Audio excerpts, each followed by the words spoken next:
I got to say, I wasn't particularly surprised by the charges brought by Willis in this case, Mike. I was surprised at the 18 others who also got indicted. But what's your take on what she's alleging is criminal behavior in this indictment? I've read this through this indictment a couple times, and it's loud, it's long, and it's lawless. And the problem with her indictment, the fundamental problem with this indictment is she's essentially she's bringing a mob statute, a RICO statute, that you use to take out the mob, to take out your political enemies. And the fundamental flaw with her entire complaint, and frankly, the same fundamental flaw with Jack Smith's January 6th complaint, is they are not alleging that President Trump incited the riot on January 6th. They're not alleging any force, any violence, any threats of force or violence. And they're not alleging actual fraud. They're not alleging that Donald Trump had Rudy Giuliani tie up the real electors and put them in Rudy's trunk, and then gave these fake electors fake IDs to go in and pretend like they were the real electors. What happened here is what happens in prior elections is you contest elections through the Electoral Count Act of 1887, and you twist arms politically, which is allowed by the First Amendment. And part of that includes putting up an alternate slate of electors in case you prevail legally and politically. Your people are in place if you win those legal and political challenges, so you can win the election. And it might be an ugly process. It's not pretty, but it might be unseemly, but it's not a felony. It's not illegal to contest elections in America. It's only illegal to contest elections in third world Marxist hellholes like Zimbabwe, and now Washington, D.C., and Atlanta, and New York. Before I bring in Dave, a follow-up for you, Mike. It's true that the so-called fake electors or alternate slates of electors were never, no one showed up in Washington saying, Georgia votes for Donald Trump. No one was fooled. It didn't actually. But she's alleging conspiracy to get these sort of fake electors out there and steal the vote from Georgians, which, by itself would suggest, okay, it doesn't actually have to be completed. It's the act of planning, and then you need at least one overt act in furtherance of the conspiracy, which she has, because she says that they came up with the names and they created the slate. So why do we care as a legal matter that no one was actually fooled? Well, Megyn and Dave, you both know that as lawyers, that in order to have a conspiracy, you have to be doing something illegal. You have to plan with others to do something illegal. It's not illegal to challenge elections. It's actually permitted by the Electoral Count Act of 1887, and it's permitted by the First Amendment. So you'd have to show that you'd have to show here that President Trump conspired to tie up the real electors and put them in Rudy Giuliani's trunk of his car, versus you conspired to put forward an alternate slate of electors, which you're allowed to do under the Electoral Count Act of 1887. And we talked about this the last time, Dave, that this was done. It was done by Jack Kennedy, decades ago, saying, I don't think that we've come to the right conclusion in Hawaii. I'm going to submit my own alternate slate of electors, giving me Hawaii's electoral votes because I believe I actually won Hawaii.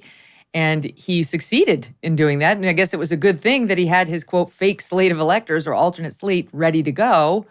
But it didn't turn out that way for Trump. And he didn't prove electoral fraud that would have gotten him the state of Georgia or any other state. But just the mere act of conspiring, conspiring is a scary word, but to Mike's point, it's not, the three of us are conspiring to do a good podcast right now. Like, just getting together and discussing your plan to do something is okay, unless what you're going to do is illegal. And so this is what we're trying to get to. Why is it illegal just to have an alternate slate of electors? Why is it illegal to say, I think I won? Why is it illegal to say, I think if you go back and check the rolls, you're going to find fraudulent votes? I want you to go back and do that. Why is all that illegal? Well, first off, it's good to be back with you, Megyn, and with my friend Mike.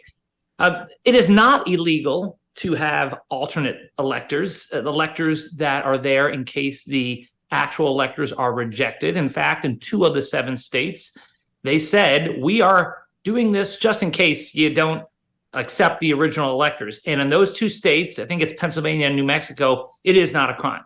But the problem is in the other 5 states, including Georgia and including Michigan, these folks were not the true electors and represented themselves as the true electors. They even went so far in Michigan as to say, we met on this date inside the Capitol.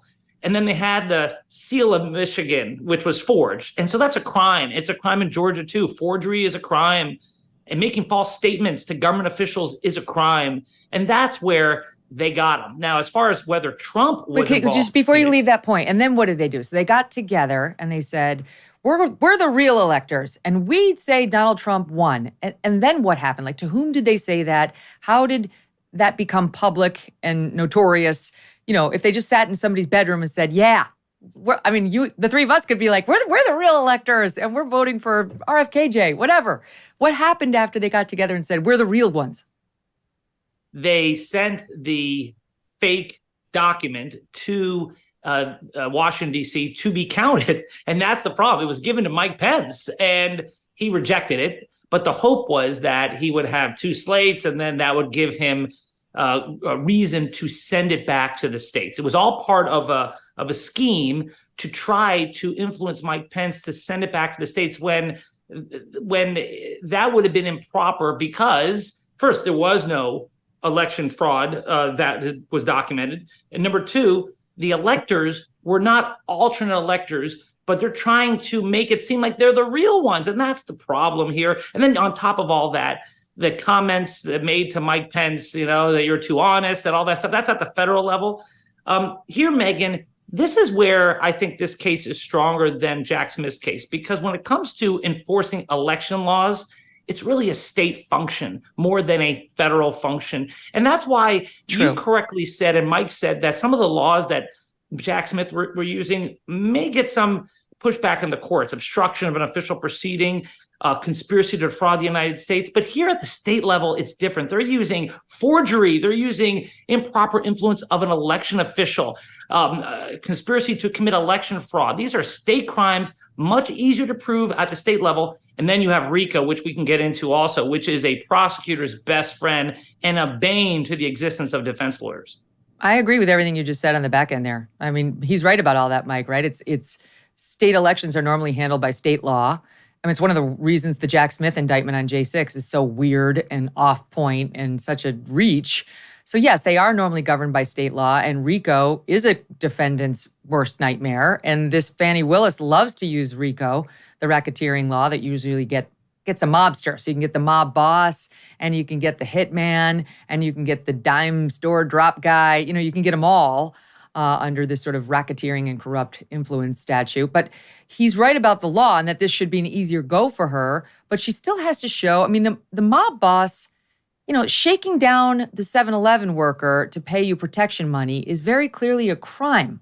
So it does matter, to your point earlier, what is the alleged conspiracy here doing that's unlawful? I see the point on the fake electors. Okay, maybe sending the fake electors there and them representing that they're the real ones, maybe we're closer. But like Trump just on the phone call saying, check the signatures, you're going to find hundreds of thousands of fraudulent votes. How is that? That's Stacey Abrams 2.0. So you may have heard me talk about COVID tax relief now for a while. There might be money available for you and your business right at this moment. It's not a loan. You don't have to pay it back. Listen up. Instead, government funds are already set aside meant to reward companies with 2 or more employees who stayed open during COVID. If you did the tough thing during COVID and you paid your employees during that pandemic, then you might qualify for up to $26,000 per employee at covidtaxrelief.org. The program's complicated, but no one knows more about it than the CPAs and tax experts at covidtaxrelief.org. You pay nothing up front. They do all the work and then share a percentage of the cash they get you. Businesses of all types, including nonprofits and churches, can qualify, even those who took PPP loans, and even if you had increases in your sales. Let covidtaxrelief.org help get you up to $26,000 per employee. Visit covidtaxrelief.org. That's covidtaxrelief.org, covidtaxrelief.org. Hey, thanks so much for watching. If you like what you just saw, hit the subscribe button for more clips and full episodes.